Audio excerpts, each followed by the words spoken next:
ये तो प्यार से बोलना पड़ेगा। राधे राधे।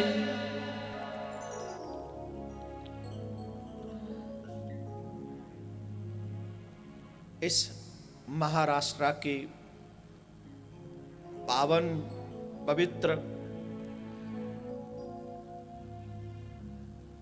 जो ये भूमि है, इस भूमि पर शुरू से ही भगवान की भक्ति का प्रभाव रहा है। मैं कथा प्रारंभ करूं उससे पहले आपसे एक प्रार्थना कर दूं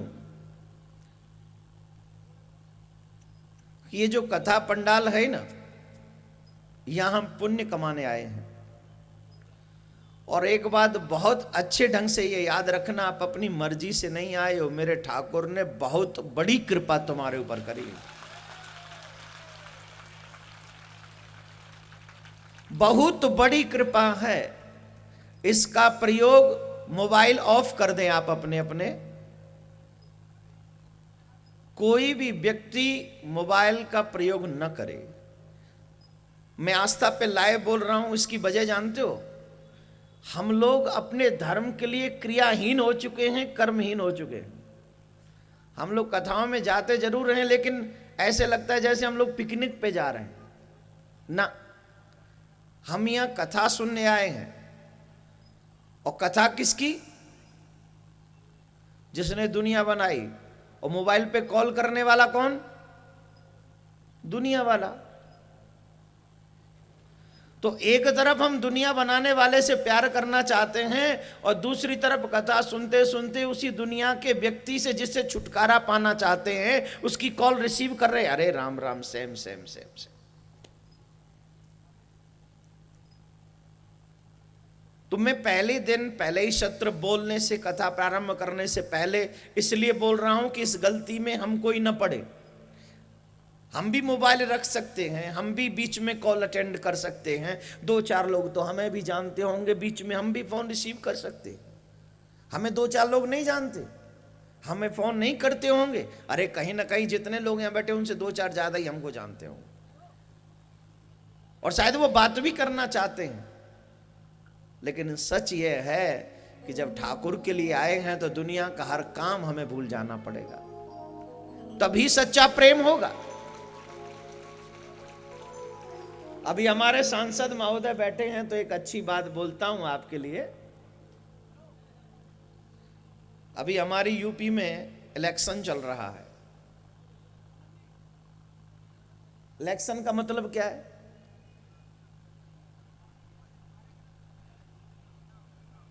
इलेक्शन का मतलब है ये जनता हमको, अपने प्रतिनिधियों को वोट डालती है। इलेक्शन जब होता है, चुनाव होता है, जनता इलेक्ट करती है। और जो जनता के द्वारा इलेक्ट हुए हुए जनप्रतिनिधि हैं, वो विधानसभा में जाकर, असेंबली में जाकर बैठते हैं। हां या ना?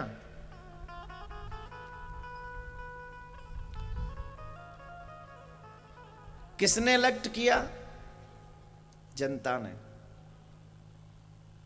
तब हमें वहां बैठने का मौका मिला।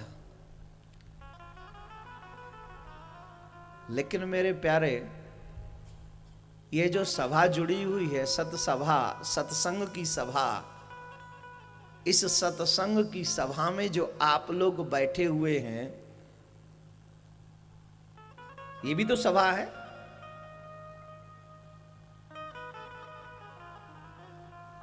और यहां इलेक्शन नहीं है, यहां सिलेक्शन है। यहां इलेक्शन नहीं है, यहां सिलेक्शन है। इन लोगों को आपने इलेक्ट किया है, और मेरे परमात्मा ने आपको सेलेक्ट किया है।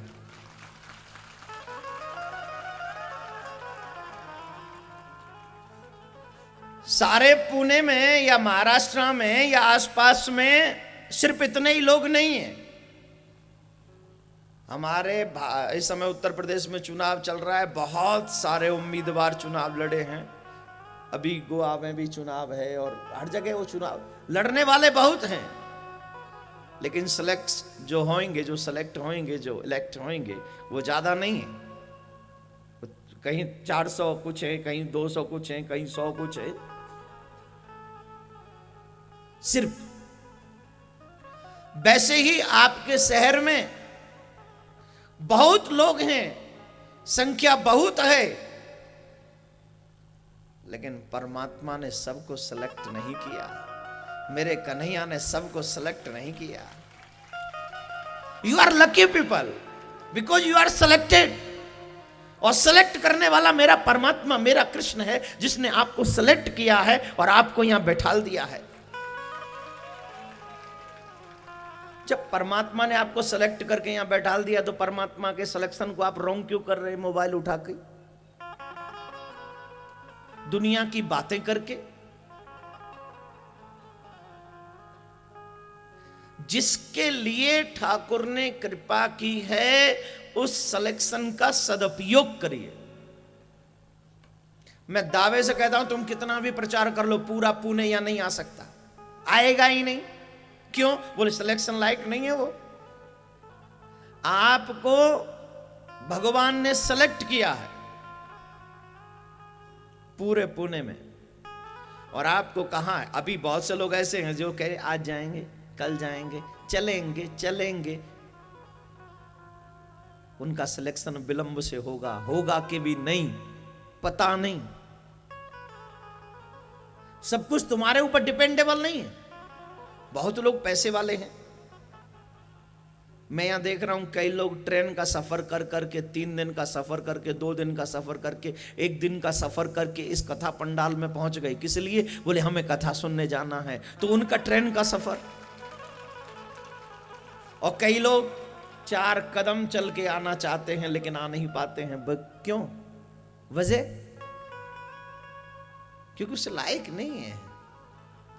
जब स्कूल में एग्जाम देना होता है तो टीचर उन्हीं को आगे की क्लास देते हैं जो उपयुक्त है, जो लायक है। जो लायक है उसको वो क्लास मिलेगी, जो लायक नहीं है उसको वो क्लास नहीं मिलेगी। मैं कहूंगा आप पहले सत्र में, पहले दिन से, पहले क्षण से जो लोग यहां बैठे हैं वो ग्रेसफुल है।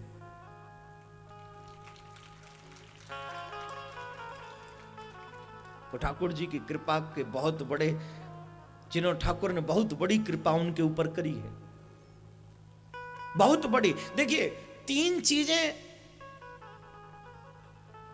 हमें हमारी मर्जी से और हमारे कर्म से नहीं मिलती।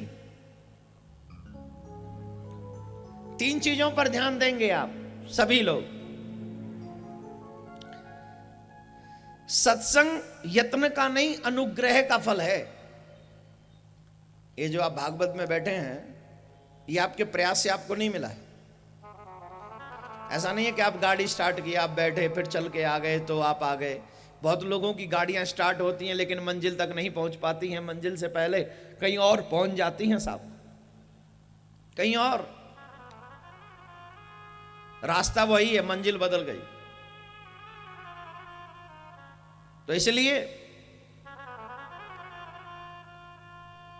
3 चीजें आपके कहने से नहीं मिलती हैं, आपके प्रयास से नहीं मिलती हैं। 3 चीजें परमात्मा की कृपा के ऊपर ही। जैसे आपने देखा होगा ना, आप किसी से पूछो भैया कितने बाल बच्चे हैं, बाल गोपाल कितने हैं? वो कहते हैं महाराज बड़ी कृपा है ठाकुर जी की, एक बेटा है, एक बेटी है।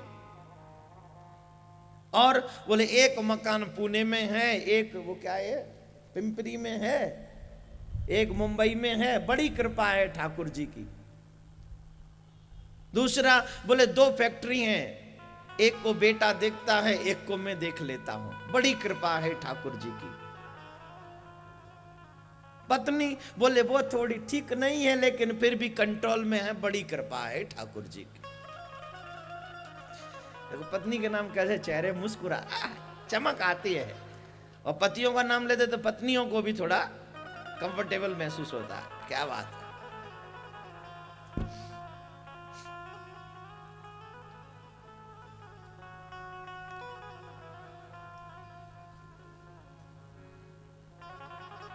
जितनी भी दुनिया की चीजें हैं,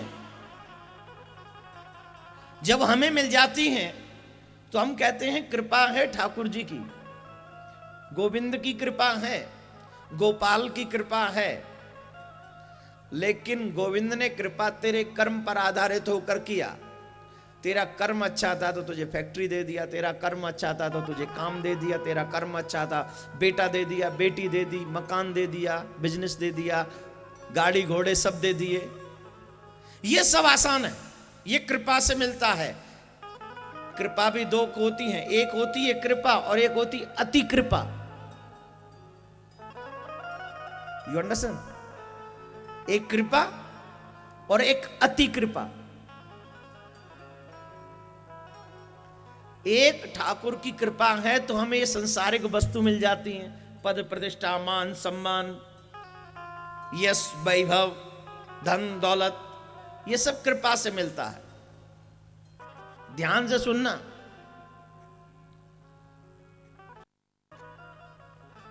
जब हम अच्छे कर्म करते हैं ना तो हमें दिया जाता है, देवलोक की प्राप्ति, स्वर्ग की प्राप्ति होती है। और जब हम स्वर्ग में जाते हैं तो देवताओं जैसा ही भेष हमारा भी होता है। जैसे देवता रहते हैं ना वैसे हम भी रहते हैं, जैसे देवता रहते वैसे ही रहते हैं। और जो सुख देवता भोगते वो सुख हमें भी भोगने को मिलता है। लेकिन खुश होने की बात नहीं है, दुखी होने की बात यह है कि आखिरकार वहां से भी हमारे जब पुण्य क्षीण जाते हैं तो वहां से हमें धक्का मार के भगा दिया जाता है, जाओ। और फिर कहां जाएंगे इस बात का पता नहीं। अच्छे काम करें, अच्छे कर्म करें तो हमें पता है हमें स्वर्ग की प्राप्ति होगी, हमें देवत्व प्राप्त हो जाएगा। हम स्वर्ग में देवताओं की तरह वही अप्सराएं, वही आनंद, वही सुख आनंद वैभव सब मिलेगा। लेकिन जब अच्छे कर्म पूरे करेंगे फिर क्या होगा? क्या होगा अब पता नहीं कहां भेज दे। अभी थोड़ी देर पहले जो स्वर्ग का अनुभव कर रहे थे, आनंद ले रहे थे, अब थोड़ी देर बाद में हमें ये बना दिया, अब कहां पड़े रहेंगे क्या पता। तो आखिरकार हमें वहां से धक्का मार दिया जाएगा जब जब हमारे पुण्य क्षीण हो जाएंगे, तब पूरे हो जाएंगे तब। जैसे बैंक में कैश जमा करो तो तुम्हारा चेक काम करता है, लेकिन जब बैंक में कैश ना हो तो चेक क्या खाक काम करेगा?